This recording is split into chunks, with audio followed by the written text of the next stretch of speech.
Hi everyone, welcome back to literary Katha, your one step destination for all things literature. आज हम बात करेंगे एक इम्पॉर्टेंट लिटरेरी फेज़ की, मिडिल इंग्लिश पीरियड यानी 1100 से 1500 के बीच के समय। और ये वो दौर था जब इंग्लिश लैंग्वेज ने एक नए अंदाज में जन्म लिया और लिटरेचर का एक नया मोड पे आ गया था।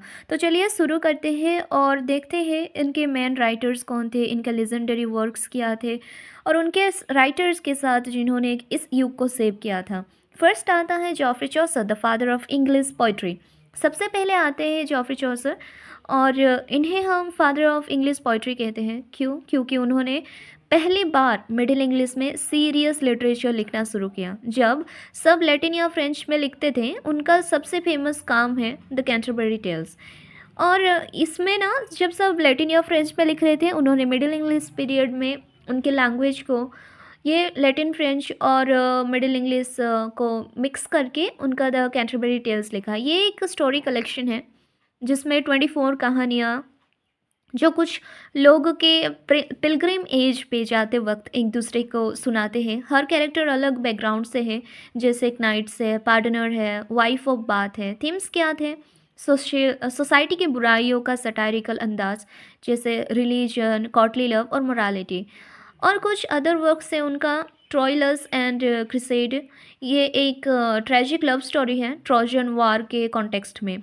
और एक है the book of the duchess, एक शोक गीत, एक एलिजी है।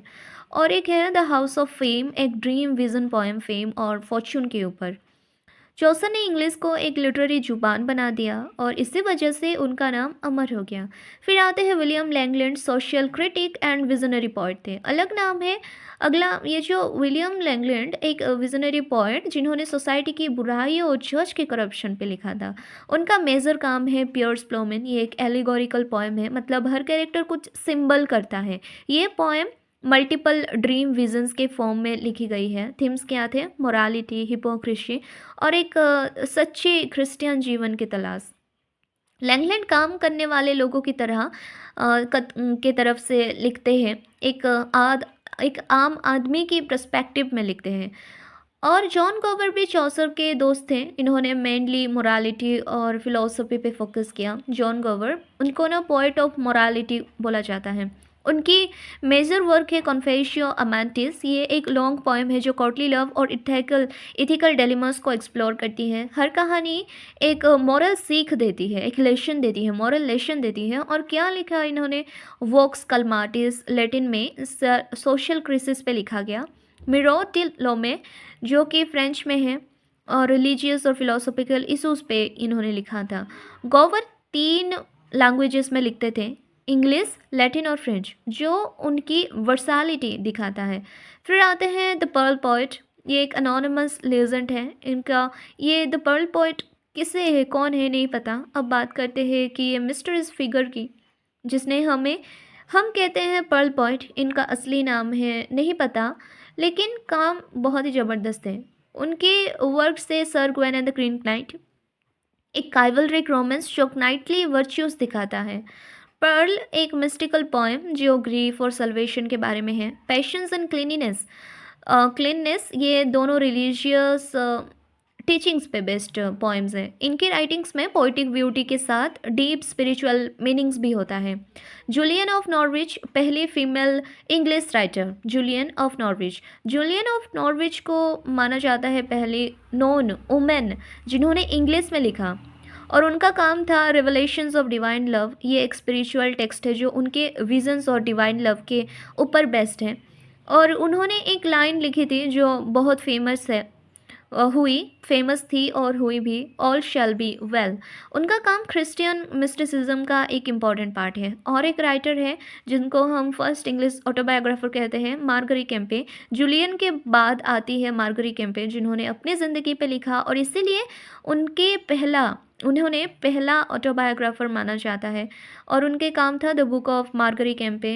इसमें उनकी रिलीजियस विजन्स, स्पिरिचुअल एक्सपीरियंसेस और पर्सनल स्ट्रगल्स लिखी गई है। ये पहली बार था जब एक वुमेन ने अपने खुद के इमोशंस और लाइफ को लिखने की हिम्मत की थी। फिर आता है मिडाइवल ड्रामा, मिस्ट्री और morality play. Medieval English period में थिएटर्स भी ग्रो कर रहा था।